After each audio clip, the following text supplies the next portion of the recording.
Täna tuleb karm sõna. Sõna, mis paneb meid muutuma. Kas sa tead, et Jumal on ilma muutusteta Jumal? Oled sa seda õppinud? Kas sa tead, et Jumal ei lase endaga manipuleerida? Kas sa tead, et Jumal teab kõike? Kas sa tead, et Jumal teab ka, kes sina oled? Kas sa tead, et Jumal teab, mis on su kavatsused? Mis on su motivatsioonid? Mis on sinu unistused? Kõike teab. Kust ta seda teab? Sellepärast, et ta on sind loonud. Ta on mind loonud. Nüüd, kui ta seda kõike sinu kohta teab, siis kas sa tead, et ta teab seda ka kõigi teiste inimeste kohta, keda sa ümbritsed või kes sind ümbritsevad? Nii et sa ei pea muretsema täna teiste pärast. Pigem peaksid vaatama, kuidas sul endal läheb. On nii. Vaatame Jumala sõna. Me just palvetasime, et Jumala sõnal oleks ruumi meie südames. Ja vaatame Jumala sõna Galaatia kirjast galaatlastele. Ma otsin ta üles, kus ta minu piiblis on.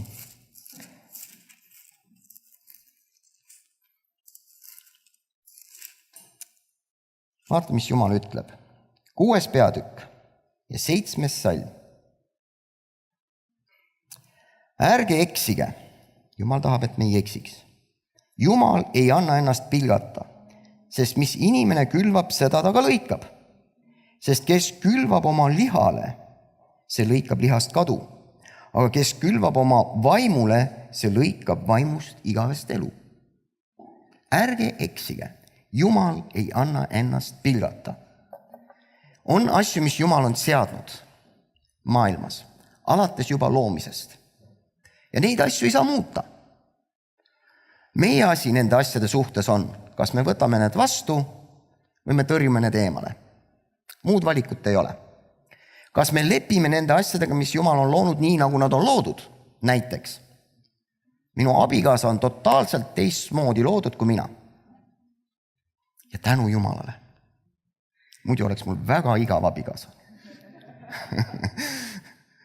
Sinu abikaasa on ka loodud natukene teistmoodi kui sa ise.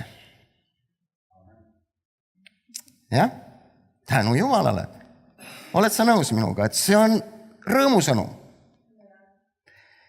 Nüüd, kui me oleme abielus natuke aega olnud, siis on Jumal loonud meile lapsed. Ja nad ei sarnane üldse minule. Mina olin ju omet nii pai ja sõnakuulelik oma vanematele, üldse teinud pättustega. Sain kõigest aru ja nii edasi ja nii edasi. Kuidas nemad sellised juurikad saavad olla? Mõistad mind? Nüüd, kui Jumal ütleb, et meie peame külvama vaimule, siis ta ei mõtle seda, et me peaksime käima kogu aeg pea ja käed pilvedes, kogu aeg rääkima võõrastes keeltes, kogu aeg olema ülivaimulikud ja võib-olla isegi sirutama nii, et vaevalt varbad puudutavad maad. Vaid Jumal mõtleb selle all seda, et me reageeriksime sellele, mis tuleb väljapoolt meie vastu vaimuselt. Nii, nagu tema on plaaninud ja arvestanud. See oleks väga lihtne, kui me oleksime taevas. Aga oled sa tähele pannud, et me oleme ikka veel maa peal. Meie elust on erinevaid olukordasi, on selliseid nii-öelda häid aegu, kus kõik on nagu hästi ja sa võid olla nii-öelda hingamises. Mingit probleemi ei ole, keegi ei solva sind, lapsed on toredad, abikaasa armastab, valitsus on hooliv ja nii edasi ja palk on piisav ja mis veel inimesel vaja on. Eks kõik oleks nagu hästi ja sa tunned kuidagi enda sees nagu, ma olen õnnistatud. Ja siis on ka selliseid aegu, kõik on halvasti. Kõik. Lapsed on sõnakuulmatud, abikaasa ei saa üldse sust aru, valitsus teeb ei tea mida ja palgast ei jätku isegi mitte suremiseks, rääkimata elamiseks. On selliseid aegu. eks ole. Kuidas teile tänane ilm meeldib? Aga kuidas teil eilne ilm meeldis? Kuidas teil üleeile meeldis? Üleeile. Kui sa täna välja vaatad, ega siis see eilne ilm meelde ei tule. Vähemalt mulle eriti ei tule. Jah, mul on hääl natukene ära. Ma olin palju väljas nende nädalate jooksul, kui ilm oli super hea väljas töötamiseks, on ju. Aga paned tähele, et kui päike paistab, siis nagu uus vaim tuleb sisse. Nagu maailm läheb ka valgemaks ja ilusamaks. On nii? Vaata, see on võrdluspilt umbes nii, nagu et halvad ajad olid nüüd see eilne ilm ja head ajad on see tänane ilm. Et kui nagu on sompus ja pime ja ega siis naeratada ka ei taha. Käsu meeles, jah? Ja. Ei, kui südamest naeratad, siis on alati tore. Nüüd, mis ma tahan sellega öelda, on see, ka sul eilne elu kuidagi jäi seisma. Said sa hingata, tegid oma toimetused ära, eks ole? Kas see muutis ilma? Ei muutnud. Kas sa kuidagi nagu need 2 nädalat, ma ei tea, kaua see jama oli siin, ülevalt tuli. Kas need nädalad sa nagu üldse väljas ei käinud? Iga päev, eks ole. Nii et elu läheb edasi. Täpselt samuti on meie olukorras, mis iganes sealt ülevalt sajab, mitte ropult öelda, et me leiva alust, sealt ülevalt sajab, su elu läheb ikka edasi. Sa ei pääse sellest, eks ole. Ja vaat see koht on nüüd see õige koht, kus sa saad külvata oma vaimule. Kui keegi sind solvab, kui palk ei ole piisav, kui kõik on nagu sinu vastu, siis on see koht, kus ma saan külvata vaimule. Mitte sellise ilmaga, kui sul on selline tugevus, hea meeleolu, ülemus on kiitnud just sind ja nii edasi ja nii edasi. Siis liha õitseb. Aga vaimule me peame külvama tavaliselt siis, kui on väljakutsed. Just siis on meil vaja vaimule külvata, sest see toob päikese välja meie eludes. Mõistad sa? Nüüd, aga kus kohast tulevad need jamad? Nüüd läheb asi karmimaks. Vaatame nüüd Jakobuse kirja ja 4. peatükk. Ütleb niimoodi, number 1. Kust tõusevad võitlemised ja kust tülid teie seas? Kas mitte sealt teie himudest, mis sõdivad teie liikmetes? Te himustate ja teil siiski ei ole. Te tapate ja te kadestate ega või midagi saavutada. Te tülitsete ja sõdite. Teil ei ole, sest te ei palu. Te palute ja te ei saa, sest te palute pahasti. Tahtes seda kulutada oma himudes, te abielurikkujad. Eks te tea, et maailma sõprus on vaen Jumala vastu. Kes nüüd tahab olla maailma sõber, see saab Jumala vaenlaseks. Või arvate, et kiri asjata ütleb, kadeduseni ta himustab vaimu, kes meis elab. Aga ta annab veel suuremat armu, sellepärast kiri ütleb, Jumal paneb suurelistele vastu, aga alandlikele annab armu. Siis alistage Jumalale, seiske vastu kuradile, siis ta põgeneb teie juurest. Tulge Jumala ligi ja tema tuleb teie ligi. Puhastage käed patused ja kasige südamed te kaksipidi mõtlejad. Tundke ära oma viletsus ja leinake ja nutke. Teie naer muutugu nutuks ja teie rõõm tusaks. Alanduge issanda ette, siis ta ülendab teid. See on natuke karm. Anja, paljud teist tundsid ennast sellest kirjakohast. Tundis mõni. Tegelikult see ei peaks tundma. See oli sinu vana elu, kui sa olid patune. Tead, mis meie kõige suurem häda on? Me laseme ikka kuradile endale valetada. Kui me jääme haigeks, siis me otsime, kus me tegime valesti. Kui meie suhted ei ole kõige paremad, siis keegi peab süüdi olema. Anja, nagu seal rahvuslike arve, mis see oli filmis, et keegi peab vangi minema. Anja. Jumala sõna ütleb, need, kes on Kristuses, nende üle ei mõisteta kohut. Aga kuidas me siis tunneme ennast süüdi? Miks me tunneme ennast süüdi teatud asjades? Väga lihtne. Sellepärast me ei taha unustada ära kogu aeg seda vana elu. Ja mõtleme, et kogu aeg tuleb midagi kaasa, lapsepõlvest ja nii edasi ja nii edasi. On õpetusi, mis ütlevad, et jah, et näed, et sa oled avanud ukse kurjale ja nii edasi ja nii edasi. Aga mulle meeldib see mõte, mis Heigen oma raamatus ütles, et haigusel ei ole mitte mingisugust väge sinu üleelu. Ja kui keegi ütles, et ma tegin seda või teist, siis Kenneth Hagin ütles, isegi selle põhjuse eest Jeesus suri risti peal, mis põhjustas selle haiguse. Nii et tegelikult me võime olla täiesti vabad ja käia elus ja õitseda ja särada. Mina olen olnud sellise süü all, et mida ma tegin valesti, et näiteks see või teine haigus minu kallale tuli. Mul oli vasak õlg haige. Jumal tervendas, ma tean, et siin Agnes sai prohvetliku sõna, et kell on haigustest, kui käsi ma tõstsin ja mu käsi sai hoobilt terveks. Nüüd, mu parem õlg läks haigeks. Ei saanud enam tõsta. Ja palveta, pane käsi peale, tee, mis tahad. No ei lähe ära. Mitte ei lähe ära. Ja siis, kui ma lugesin Kenneth Hagini raamatust seda, et isegi see põhjus, miks sa haigeks jäid, see süü on kantud risti peal. Ma mõistsin, et tegelikult on see kuradi kaval vale. Jah, Jeesus on sind tervendanud. Aga vaata, need asjad siin elus, see laseb sul selle haiguse tagasi tulla. Ei lase, sest need asjad on ka risti peal kantud. Nüüd, kust meil tulevad need asjad, nagu ta ütleb, meie ihuliikmetest. Kurat ei saa meie vaimule kätte, mitte kuidagi, see kuulub Jumalale.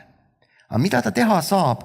Ta saab panna sind mõtlema, et tegelikult sul on ka kristlasena natukene süüd ja sellepärast need haigused tabavad sind. See on totaalne vale. Kristus kandis kõik ristipuu peal. Ka need põhjused, mis iganes kurat sulle täna ütleb, miks üks või teine asi sinu elust korrast ära on, ei ole õige. Kurat ei oska õigust rääkida. Ta on valed isa. Ta lihtsalt ei oska. Teate see on kleptomaan või kes peab kindlasti varastama. On ju? No, kurat on sama asi, ta peab valetama. Ta ei saa kohe lihtsalt. Nii et kui sul on täna elus midagi, mis on isegi tulnud võib-olla sinu sellest lihahimust, nagu ta ütleb, palvetan ja palvetan, no ei tule läbimurret. Palveta edasi, see läbimurret tuleb, sest kui kõige selle keskel sa ei lõpeta seda palvetamist ära, siis tegelikult sa külvad ja külvad vaimus ja varem või hiljem see tuleb esile sinu elus. Vahet pole, on see finantsolukord, tervis, suhted, mis iganes, mitte mingisugust vahet ei ole. Jätka külmamist oma vaimule. Meil on nii palju südamesoove, oled sa nõus? Me tahaksime hoopis vägevamat elu, kui meil praegu on. Isegi kui sul on super hea elu, siis kuskil on ikkagi mingi selline ora, et võiks veel parem olla. See on minu loomulik lihaloomus. Himu ei saa kunagi täis. Himu on rahuldamatu. Kui su palka tõstetakse 100 eurot, halleluuja, 6 aja pärast oled ära unustanud. Mõtled, võiks veel 100 tõsta. Tõstetakse veel 100, halleluuja, läheb natuke aega mööda, jälle meelest läinud. Eks muidugi seal on teised asjad ka, et teine natukene nagu ilmutust anda, siis palgatöölise elu on seatud maailma korra poolt niimoodi, et ta tuleks täpselt otsaga välja. Ja kui me ise vastutust ei võta nende asjade eest seal, finantside eest, ega siis see sealt välja ei tule ka. Me ei räägi täna rahast, me räägime täna himust, mis tuleb lihast. Sest maailm toimib selle läbi, nii kui ihu toimib. Me teame, et kogudus on Kristuse ihu ja see toimib hoopis teise korra järgi, mis on Kristuse kord. Maailm on tegelikult kuradihu, mis toimub selle himu ja kõige selle teineteise materdamise kaudu, süütunde kaudu. Kui sa koged, et sinu elus on mingi selline raskus, siis ainuke viis sellest raskusest jägu saada on minna vabastaja juurde. Kui sinu elus on raskus, vahet pole, mis see põhjustab, suhted, haigus, finantsid, mis iganes, siis selle raskusega sa ei suuda võidelda õiget usuvõitlust. Keegi ütleb, usu vaid. Oota, ma panen selle koorma sinu peale korraks, siis ma usun. Saad aru? Kui sinu elus on mingi raskus, see takistab sind uskumast. Aga kui sa lähed vabastaja juurde, hakkad teda ülistama ja kiitma, nii-öelda hakkad külmama vaimus, siis kuidagi nagu see raskus kaob. Ja siis sa julged, ja mitte julged, vaid suudad ka uskuda. Ja sellega sa tegelikult hakkad rajama vaikselt teed lahenduse poole. Nii et, kallid, me ei pääse sellest, et me oleme lihas. Ja me peame mõistma, et jah, et need samad sõdimised, tapmised, keegi on kedagi tapnud. Mina olen palju kärbseid maha löönud ja sääski ja nii edasi. Ma ei räägi sellest, aga suhteid tapnud. Võib-olla mingid, ma ei teagi, mida veel võib tappa. Näiteks tapsid oma palga ära, kui ei teinud seda, mis tööandja nagu soovitas. Mis iganes. Kuidas? Jaa, võrdlus. Aega oled tapnud. Et kust see tuleb? See on väga hea võrdlus muuseas. See on see, et lihal meeldib aega surnuks lüüa. Tegelikult. Lihal meeldib. Kui sa saad parema elu peale, mul on üks väga armas inimene mulle, minu ema. Ennem kandis puid, tuppa, tõi vee, tuppa, viis vee välja, väänas pesu, pesi seal selle riigamasinat, keegi veel mäletab, on ju, vahest kepiga kausis ja nii edasi. Tegime tal natuke parema elu. Mis te arvate, et ta nüüd teeb rohkem midagi muud või? Jaa, raamatuid loob, koob. Vabandust väljenduse eest. Nii et see mõnus olemine lihale läheb maksma selle, et hakkab vähem tegema. Tegelikult. Ja mida rohkem sa hellitad oma liha, näiteks vihmaga, ei ole üldse hea väljas käia. Siis neid ilusaid ilmasid ja töökaid tegemisi ja asju, neid eriti ei tulegi. Jumala sõna ütleb, et mees, kes vaatab pilveid, siis ei iialgi külvata. Õpetussõnades. Mis see tähendab, kui sa külvata ei saa? Sa ei saa iialgi lõigata ka. Loogiline, on ju. Aga meie eluses ongi tihti niimoodi, et selle inimesega mul ei ole kõige paremad suhted. Ma parem hoian tast eemale. Või, mis me teistest räägime, mu abikaasa. Mingi kala oli kakkuda, või kana katkuda, kala soomustada, mis iganes. Kana oli katkuda ja kuidagi ootame, et millal tema nüüd nagu saaks valmis, et ma saaksin jälle oma asja ajada. Ega teil ei ole sellist juhust olnud. Kas ma siiberdan liiga palju? Ma olen rohkem paigal. See rahustab mind, kui ma saan käia. Nii. Et me tihti ootame seda muutust mujalt. Me ootame, et teine inimene tuleks ja hakkaks minuga vestlema. Me ootame, et teine inimene oleks valmis mind vastu võtma. Eks ole? Mõistad, mis ma räägin? Tegelikult Jumal tahab, et muutust tuleks seespoolt väljapoole. Maailmas käivad kõik muutused väljapoolt sissepoole. Meie liha ootab hellitamist, ütleme lapsehoidjat. Paljud abielluvad sellepärast, et ma ei viitsi süüa enam teha, kui ma meestest räägin. Ja sokid on ka pesemata. Mõistate, jah? Või siis, et isa ei anna enam taskuraha. Läheb mehele. Ei ole kõige parem motivatsioon. Või kuidas te arvate? Ei ole, on ju. Aga tegelikult Jumal tahab, et meie oleksime need, kes teisi teenivad ja alustavad õnnistustega. Mitte see, et kui see olukord on hea, kui see inimene on sõbralik, et siis ma kuidagi nagu teenin teda ja olen valmis teda vastu võtma ja nii edasi ja nii edasi. Aga kuidas siis seda saavutada? Kuidas külvata vaimule? Vaatame Galaatia kirja jälle. Ma lähen siia. Me käimegi täna Galaatia kirja, vahest läheme mujale ka. Aga kirjas galaatlastele on selline peatükk nagu elu vaimus. Eks ole, te olete seda kõik lugenud ja see on Galaatia kiri 5. peatükk 16 salm. Galaatia 5.16.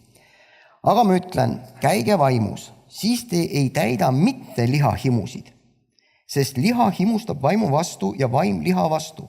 Need on üksteise vastu, et te ei teeks seda, mida te tahate. Aga kui te olete vaimust juhitud, siis te ei ole käsu all. Aga lihateod on ilmsed. Need on hoorus, rüvedus, kimalus, ebajumalateenistus, nõidus, vaen, riid, kademeel, vihastumised, jonn, kilpkonnad, lahkõpetused, tapmised, joomised, pidutsemised ja muud selle sarnast, millest ma teile ette ütlen, nagu ma ka juba enne olen ütelnud, et need, kes teevad seesugust, ei päri Jumala riiki. Väga karm. On ju? Pane tähele nende tegevustega, mis ma oma elus teen. Isegi kui ma jonnin oma abikaasaga, on oht, et ma ei pääse Jumala riiki. See ei tundu üldse naljakas. On ju? Aga vaimuviljad 22. Aga vaimuvili on armastus, rõõm, rahu, pikmeel, lahkus, heatahtlikkus, ustavus, tasadus, kasinus. Selliste vastu ei ole käsk. Halleluuja! Kui me käime Kristuse armastuses ja laseme voolata välja oma elus, siis käsk muutub kuidagi tühiseks. Kui on pilves ja sa naeratad, Agnes, mitte käsumeelest, on ju, vaid külvates armastus, vilja, loomulikust intelligentsist, on ju, siis sa ei ole käsu all. Halleluuja! Jumal ütleb, et me oleme saanud vaimu kuidas? Kas käsutegudest? Usu kuulutamisest. Jaa. Kus see kirjakoht on? Kui ma nüüd seda teaksin. Aga see on väärt. Siin ta on. Galaatia 3. peatükk. Te mõistmatud pärnakad, kes teid on võlunud, teid, kellele silmad ette Jeesus Kristus oli joonistatud ristilööduna. Seda üksnes ma tahan teilt teada. Kas te saite vaimu käsu tegudest või usu kuulutamisest? Nii et usu kuulutamisest saime me püha vaimu. Kuidas ma nüüd rakendan edasi seda oma elus? Me just siin Kati Reedaga hommikul eestpalvest rääkisime roomlaste 5. peatükis, et Jumal oli armuline meie vastu siis, kui me veel ta vaenlased olime. Mina Jumala vaenlane ei või olla, ma nii tore inimene. Vaatame roomlaste 5. peatükki. Muidu arvate, et ma valetan teile. Jaa. Roomlaste 5. Jaa. Ma panen 6. salmist. Sest Kristus on, kui me alles nõdrad olime, omal ajal surnud nende eest, kes alles olid jumalatud. Vaevalt ju keegi läheb surma õige eest, ehk mõni küll julgeks surra hea sõbra eest, ent Jumal osutab oma armastust meie vastu sellega, et Kristus on surnud meie eest, kui me alles patused olime. Kui palju enam me nüüd, olles õigeks saanud tema veres, pääseme tema kaudu viha eest. Ja 10. Sest kui meid, Jumala lapsi, tema poja surma kaudu, kui me alles olime Jumala vaenlased, kui palju enam päästetakse meid tema elu läbi nüüd, kus me juba oleme lepitatud. Nii et kui Jumal armastas mind ja sind juba ennem, kui ma midagi teadsin, Ja tegelikult tegin tahtmatult kuradi tegusid ja väga palju. Ohjeldamatult, sest see pakkus mõnu lihale. Kui nüüd, kus ma olen uuesti sündinud, siis kõige suurem ja hullem asi on see, et ma jään sinna surma sisse. Mõistad? Surm lõpetab asjad. Enam midagi teha ei saa. Elu alustab asjad. Kõik on veel ees. Kõik on veel võimalik. Nii kaua, kui me siin ihus elame, nii kaua me saame külvata vaimule. Nii kaua, kui me oleme siin maa peal, me saame muuta iseendid, oma perekondasi ja kogu ühiskonda. Ja tegelikult meil ei oleks õigus jääda Kristuse surma sisse, vaid meil on kohustus tulla Kristuse elu sisse. Ka oma perekondades, ka isiklikus elus. Kui me käime elu vaimu käsu järgi ja külvame kogu aeg vaimule, siis varem või hiljem see toob siin füüsilises maailmas ka elu esile, igasse valdkonda. Mis takistab seda? Minu otsus, muud mitte midagi. Kui mina otsustan lihale järgi anda, teha lihalikke asju, siis elu ei saa tulla esile. Kui mina otsustan, et ma kindlasti pean olema parem kui teised, näiteks minu abikaasa, siis tuleb kahe liha vaheline hõõrumine. Kui ma alandan ennast Jumalale, ütlen, okei, tal on praegu halb tuju, las ta elab ennast välja, mina olen see piksavarras, eks ole. Ja siis tuleb hetk, kus ta maha rahunen, olgem kindlad. Mina vähemalt olen, teie abikaasa ei taha teile haiget teha. Tegelikult ta saab aru, et ta teeb teile haiget. Aga et see tema nii-öelda pinge, press, läbikukkumine, võib-olla on lootusteta tunne, et ta peab selle kuhugi välja valama. Ta kuidagi miski pärast peab leidma selle kõige äärmise, nagu öeldakse, saame kraini. Ja ta peab siis nagu auru välja laskma, lihalikult. Kui ta oleks vaimus, siis ta ohjaks ennast. Samamoodi mina ohjaksin ennast, kui ma oleksin vaimus. Sest õpetussõnad ütlevad, et mees, kes ei taltsuta oma emotsioone, oma viha, see on otse kui linn, millelt on müürid maha kistud. Jakobuse kiri ütleb, mehe viha ei tekita õigust Jumala ees. Nii et kuidas sa külvad jälle vaimule? Kui tuleb konflikt, on see, et sa jääd rahulikuks. On kahte sorti tarkust. Üks on pereõpetus ja teine on Jumala õpetus. Üks on mõistuslik programm tarkusest, kuidas asjad käivad. Teine on südametunnetus Jumala sõna kohaselt. On muldne maine tarkus ja on taevane tarkus. Vaatame nende erinevust Jakobuse kirjas. Oli see Jakobus, jah? Jakobuse kiri 3. peatükk. Ja 13 ütleb nii, kes teie seast on tark ja arusaaja? On keegi siin? Halleluuja. Näidaku seda oma hea eluviisiga, oma tegusi targas tasaduses. Kui teil aga on südames kibedat kadedust ja riiakat meelt, siis ärge kiidelge ja ärge valetage tõe vastu. See ei ole see tarkus, mis tuleb ülalt, vaid muldne maine kurjast vaimust pärit. Sest kus on kadedust ja riiakust, seal on korratust ja igat halba asja. 17. Ent tarkus, mis on ülalt, on kõigepealt puhas.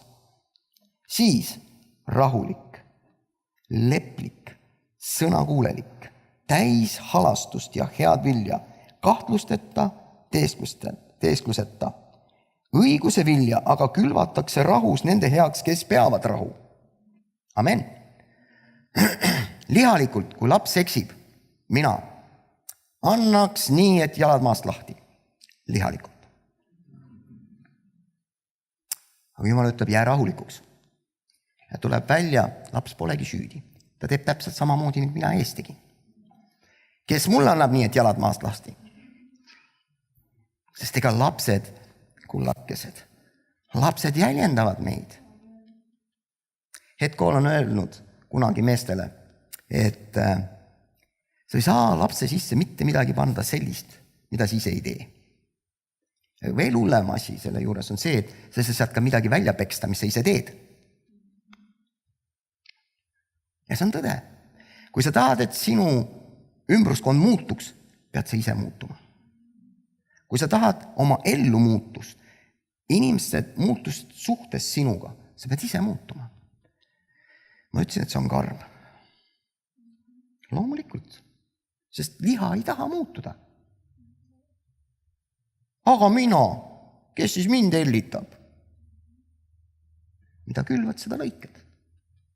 Aga mina, kes mind õnnistab? Mida külvad, seda lõikad.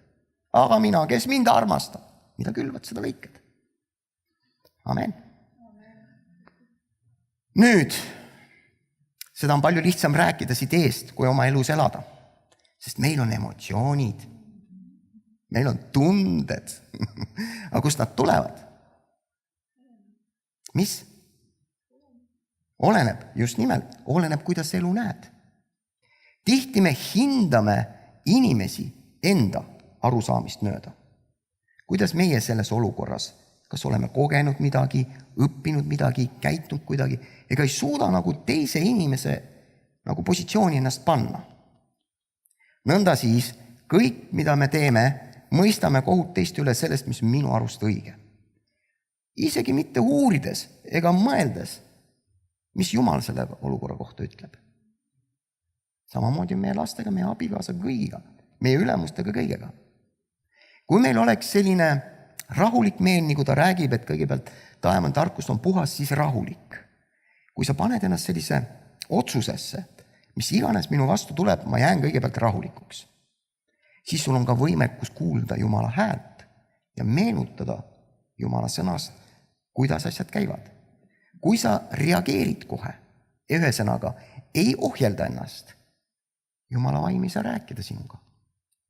Ja tihti sa ütled välja sõnu, mida pärast enam kuidagi tagasi saa võtta ja mis mõtled, et pidin ma ennast keelest sikutama. Mõistad mind?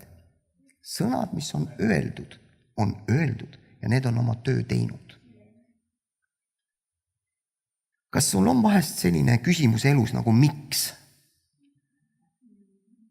On. Minul on ka. Eriti siis, kui sa ei saa aru asjadest.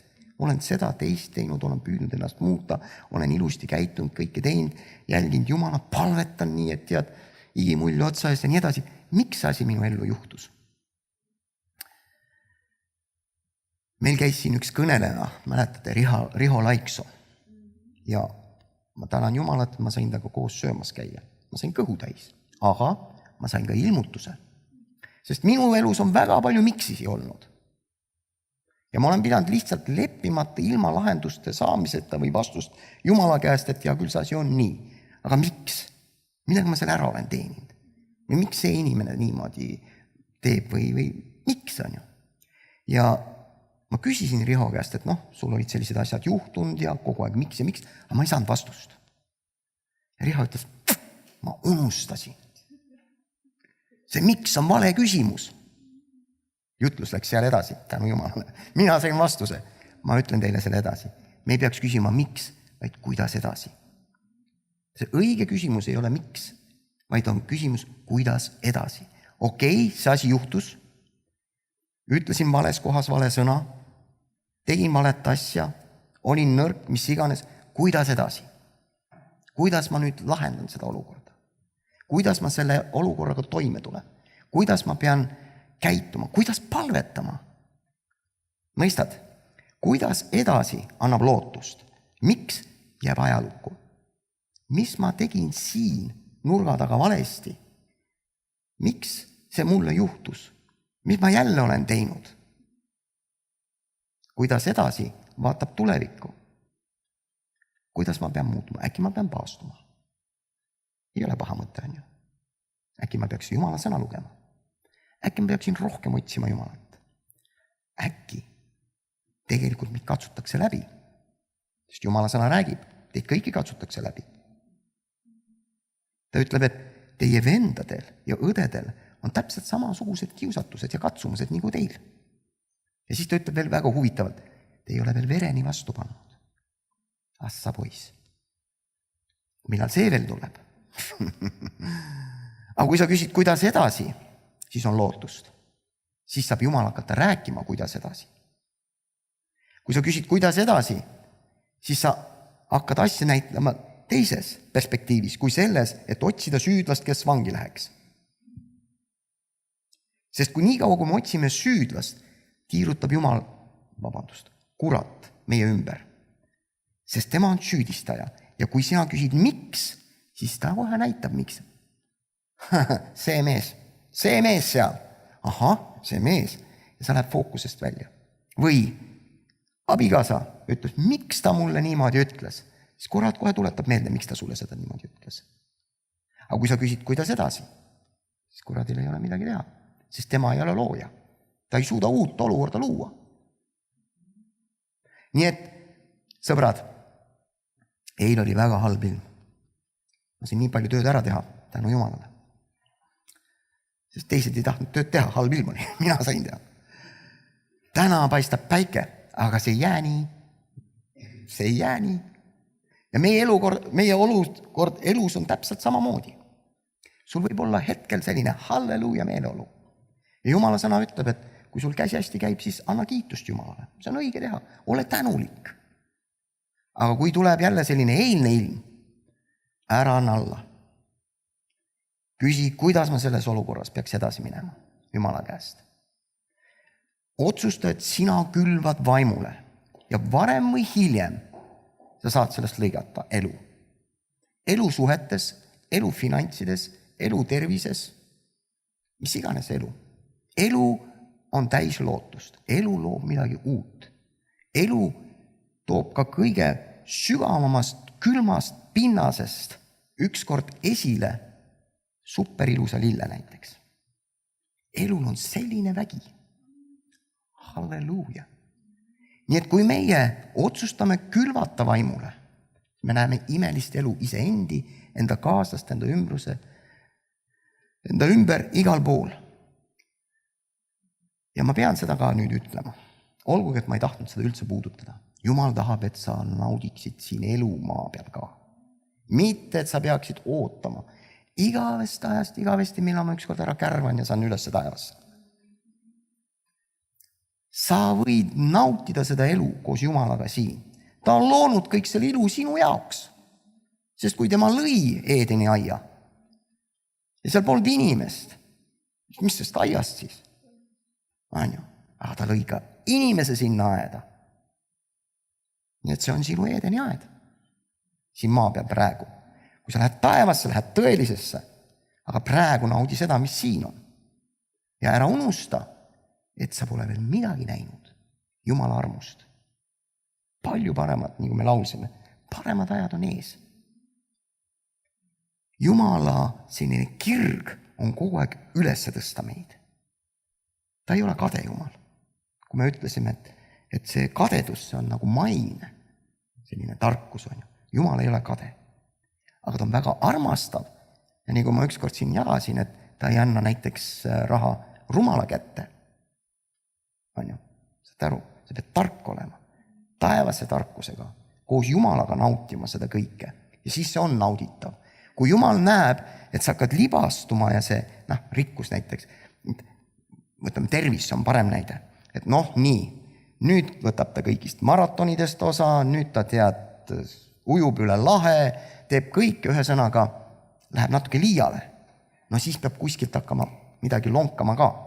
Jumal võtab oma armu käe pealt ära ja laseb sul natuke maailmas ujuda. Mõistad, mis ma mõtlen selle all? Selline liialdus asjadega läheb meile palju maksma rohkem kui see, et me hoiame väikest sellist harmooniat nende asjades. Kui inimesed mõistaksid, et asjad, mis meie ellu tulevad, on kõik meile õnnistuseks, siis me hakkaksime suhtuma hoopis teistmoodi asjadesse. Mul korra jäi nagu see mõte jagamata, et kust tulevad meie emotsioonid. Meie emotsioonid tulevad meie arusaamisest olukorra suhtes. näiteks kui keegi ütleb väga järsult sulle, kas siis see hetk, see olukord, see inimene on võib-olla täis armastust ja räägib sulle tõde, aga sina oled selle olukorra sisse läinud ootusega, et sa kuuled sealt midagi muud. Kui ilus, kui hea, kui tark ja see asi on sinu jaoks valmis, sa oled juba hästi mõtetesse paika selle asja pannud ja nüüd keegi ütleb, asi on üldse nii. Ja tegelikult sa ei olegi nii tark ja tegelikult sa ei olegi nii ilus ja tegelikult sa peaksid seda ja teist ja kolmandat muutma. Ja tal on see meelevald öelda, siis sa paned kuidas, ta on ju pastor. Hea küll, ta on ju ergo. Mõistate?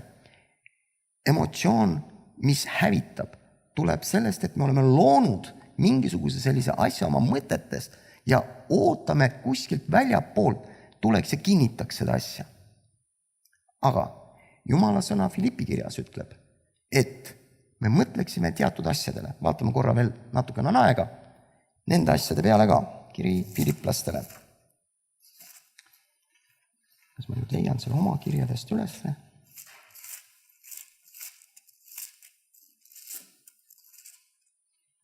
Ja 4. peatükk. Ma hakkan 4. salmist peale. Filiplastele 4:4. Olge ikka rõõmsad issandas ja taas ma ütlen, olge rõõmsad. Teie leebus saagu teatavaks kõigile inimestele, issand on lähedal. Ärge muretsege ühtki, vaid laske kõiges oma palumised palve ja anumisega ühes tänuga saada Jumalale teatavaks. Ja Jumala rahu, mis on ülem kõigist mõistusest, hoiab teie südamed ja mõtted Kristuses Jeesuses. Ja 8 ütleb, viimaks vennad, ühesõnaga, kui te olete rõõmsad, olete rahulikud, nii edasi. Lõpuks siis, vennad, kõik, mis on tõsine, mis aus, mis õige, mis kasin, mis armas ja mis on hea kuulda, kui vooruslik komme ja kiitust väärt, sellele mõtelge. Mis te olete õppinud ja saanud ja kuulnud ja näinud minult, seda tehke ja rahu Jumal on siis teiega. Nii et Jumal räägib ka meile, et millest ja kuidas me peaksime mõtlema ja mida tegema, et sellised halvad emotsioonid ei tabaks meid.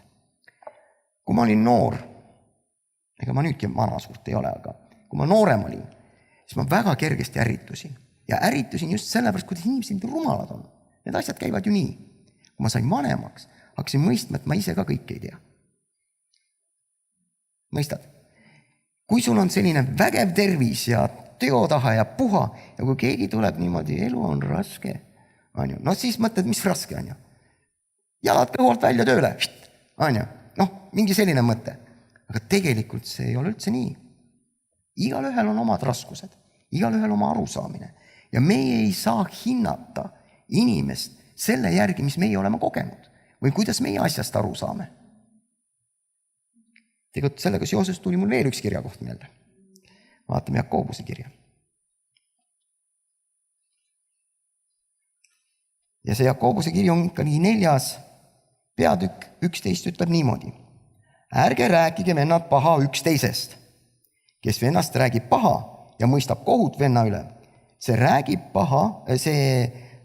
paha käsuõpetusest ja mõistab kohut käsuõpetuse üle. Aga kui sa mõistad kohut käsuõpetuse üle, siis sa ei ole käsu täitja, vaid kohtumõistja. Üks on käsuandja ja kohtumõistja, kes võib teha õigeks ja panna hukka, aga kes oled sina, kes mõistad kohut ligemese üle. See üks on Jeesus Kristus. Mis ma sellega öelda tahan, on see, et inimesed on erinevad, inimestel on erinevad kogemused, ka meie lähedastel on erinevad kogemused, erinevad arusaamised ja sellest tulevad natukene võib-olla teistsugused tunded kui meil sel hetkel. Nii et me peame ära ootama seda õiget hetke, kuidas me siis kõnetame neid. Ja mul hetkel oli, mõni hetk tagasi oli abikaasal selline väga halb olukord. Täiesti ebaõiglaselt käitus tema kõige parem sõbratar temaga. Ja ta oli täiesti liimist lahti. Mis ma siis teha saan? Kuidas ma ta tundes ära võtan? Ma pean tema mõtlemist muutma, tema nägemist, et ta ei näeks ainult oma mätta otsas seda olukorda, vaid et me arutluse käigus, miks ta sedasi käitus, lõpetame ära ja kuidas me nüüd selles olukorras edasi lähme. Mõõtus ainult päev-paar ja kõik oli lahendatud, jälle kõik korras. Mis ma tahan sellega öelda on see, kui sa ei saa aru oma tunnetest, miks nad sellised on, siis Jumal ütleb väga selgelt, muutuge meele uuendamise teel. Ehk siis saage uueks. Kui me tahame selliseid häid emotsioone, kui me tahame rõõmu enda sisse, siis mõtle, mis issand on teinud. Sul on lootust. Sa oled elus. Su eesmärk, kuhu sa lähed, on määratud. Mis inimene saab sulle teha? Mitte midagi. Ja kui sa hakkad niimoodi mõtlema ja kui suured tõotused veel on Jumal andnud meile, ta seisab nende tõotuste taga. Laul 138:2 teine pool ütleb, et suuremaks kui kõik tema kuulsus, kõik, mis Jumalast oled iganes kuulnud, aru saanud või näinud või mis iganes, suuremaks sa oled teinud oma tõotused. See on Jumala tõotus. Ta ütleb, et kallis, ma tahan, et su käsi hästi käiks nii, nagu sinu hingeolugi on hea. Hing, need on ka meie emotsioonid. Ja kui su emotsioonid ei ole head, no kuidas see käsi käib siis? Ei käi kõige paremini. Eks? Minu aeg on täiesti totaalselt punane. Ma loodan, et sellest oli teile natuke kasu. Ja külvakem vaimule. Kui ülistajad veel natukene viitsivad naeratada meile ja juhatada meid ülistusse, siis nautigem Jumala ligiolu ja külvakem vaimule. Amen.